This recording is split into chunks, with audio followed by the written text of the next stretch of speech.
आता मुंबई आणि उपनगरातल्या टॉप 9 न्यूज बघूया। बदलापूर शहरातील बेकायदेशीर मच्छी विक्रेत्यांविरोधात पालिकेकडून कारवाईचा इशारा। मच्छी विक्रेत्यांवरती अन्याय होऊ देणार नाही, शिवसेनेच्या वामन म्हात्रेंची भूमिका। मुंबईतील 10% पाणी कपात मागे घेण्याबाबतचा निर्णय मे महिन्याच्या अखेरीस होणार। मान्सूनची स्थिती, धरण क्षेत्रातील पाऊस आणि उपलब्ध पाणीसाठ्याचा आढावा घेऊन महापालिका अंतिम निर्णय घेणार। औषध निर्माण महाविद्यालयांना स्थगिती। कोरोनानंतर राज्यामध्ये फार्मसी कॉलेजेसची संख्या खूप वाढली, त्यामुळे हा लगाम लावला। आता नवीन कॉलेजेसऐवजी कौशल्य आधारित शिक्षण आणि कौशल्य विकास केंद्रांना प्राधान्य दिलं जाणार। महाराष्ट्र राज्य धर्मादाय आयुक्तांचं टाटा ट्रस्टला नियोजित बैठक स्थगित करण्याचे आदेश। रतन टाटा ट्रस्टच्या रचनेमध्ये नियमांचं कथित उल्लंघन झाल्याप्रकरणी आदेश।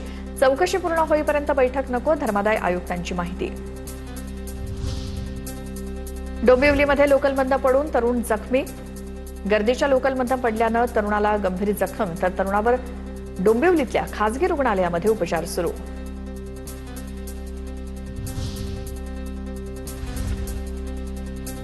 बोगस दिव्यांग प्रमाणपत्राच्या आधारे जिल्हा परिषदेच्या आरोग्य विभागात नोकरी।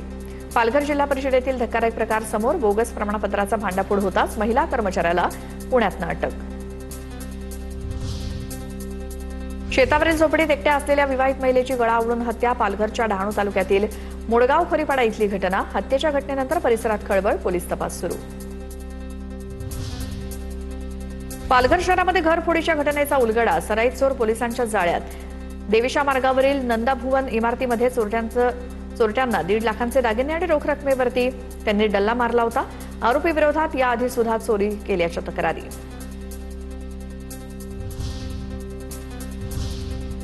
आता टॉप 9 पुणे जिल्ह्यातल्या बातम्या बघूयात। केंद्रीय मंत्री नितीन गडकरींनी एका हॉटेलवरती वडापाव खाण्याचा आनंद लुटला। पुणे सातारा महामार्गावरील धांगवडीमध्ये एका हॉटेलमध्ये वडापाव खाण्याचा आनंद त्यांनी लुटला। स्थानिक हॉटेलमधील कर्मचारी आणि नागरिकांसोबत गडकरींनी संवाद साधला। जनगणना प्रशिक्षणाला अनुपस्थिती लावणाऱ्या 7 शिक्षकांविरोधात गुन्हा दाखल। याबाबत फुरसुंगी नगर परिषदेचे कर अधिकाऱ्यांनी फुरसुंगी पोलीस ठाण्यामध्ये फिर्याद दिली। तळपत्या उन्हामुळे हैराण झालेल्या पुणेकरांना दिलासा। सलग दुसऱ्या दिवशी शहरातील तापमानात घट। पुढील 2 दिवस आकाश ढगाळ राहणार असून तापमानात घट होणार। पुण्याच्या भोरमधील बनेश्वर मंदिराच्या जंगल परिसरामध्ये एशियन पॅराडाइज फ्लायकॅचर पक्षाचं दर्शन। दुर्मिळ पक्षी आढळल्यामुळे पक्षीप्रेमी आणि वन्यजीव अभ्यासकांमध्ये उत्सुकता निर्माण झाली आहे। पुण्याच्या भोरमधील सुजाता पवारांचं निधन। कुटुंबियांकडून पुण्यातील नवले हॉस्पिटलमध्ये त्यांचं देहदान, नेत्रदान आणि त्वचादान केलं। मृत सुजाता पवारांनी 10 वर्षांपूर्वीच रत्नागिरीच्या नाणी संस्थानात याची नोंद केली होती।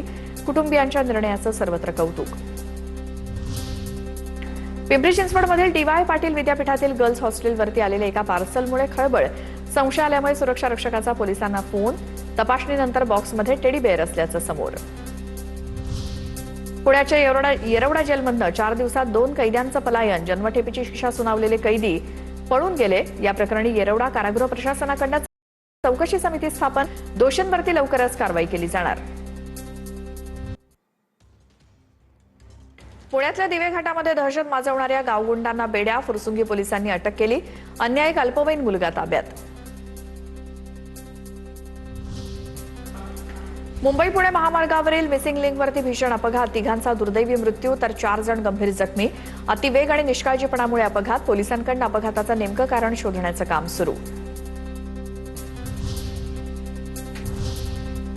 आता टॉप 9 जिल्ह्यांच्या बातम्या बघूयात।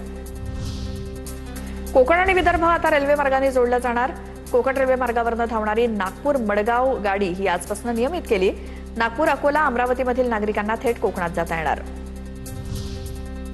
सांगलीमध्ये शिवसेना आमदार सुहास बाबर यांच्या पुढाकारातनं हरित लोक चळवळ। पिंपळाचं झाड तोडण्याऐवजी पुनर्स्थापनेच्या विचारातून ट्री आर्मी या उपक्रमाची सुरुवात। वड, पिंपळ, चिंचेसारख्या डेरेदार वृक्षांची लागवड। बीडमधील मराठा बांधव अंतरवाली सराटीकडे रवाना। छत्रपती शिवरायांच्या पुतळ्याला अभिवादन करून जेवणाची शिदोरी सोबत घेऊन अंतरवाली सराटीच्या दिशेने निघाले। नाशिकमधील रामकुंडाच्या उत्तर तीरावरनं भाविकांना आजपासून प्रवेश बंद। सिंहस्थाच्या कामामुळे रामकुंड परिसराचा उत्तर भाग बंद राहणार। पुरोहित संघ आणि प्रशासनाच्या झालेल्या बैठकीत निर्णय। भाविकांची गैरसोय टाळण्यासाठी उत्तरेऐवजी दक्षिण तीरावरती विधी होणार। गोंदिया जिल्हा प्रधानमंत्री आवास योजनेत राज्यामध्ये प्रथम केंद्रीय कृषी मंत्री आणि मुख्यमंत्री देवेंद्र फडणवीसांच्या उपस्थितीत पुरस्कार वितरण. जिल्हा परिषद अध्यक्ष लायकराम भेंडारकरांनी पुरस्कार स्वीकारला. गोंदिया जिल्हा परिषदेच्या अधिकाऱ्यांच्या उदासीनतेमुळे शिक्षकांची पदं रिक्त, 100हून अधिक पदं रिक्त झाल्याची माहिती. विद्यार्थ्यांचं शैक्षणिक नुकसान, शिक्षक पदभरती घेण्याची शिक्षक संघटनांनी शासनाकडे मागणी केली आहे. हिंगोलीत महसूल पथकातील अधिकाऱ्याला वाळू माफियांकडून धमकी, वाळू माफियांकडून महसूल अधिकाऱ्याला जीवे मारण्याची धमकी. दोघांविरोधात गोरेगाव पोलिसात गुन्हा दाखल. अधिकाऱ्यांसोबत वाळू माफियांनी घातलेल्या गोंधळाचा व्हिडिओ व्हायरल.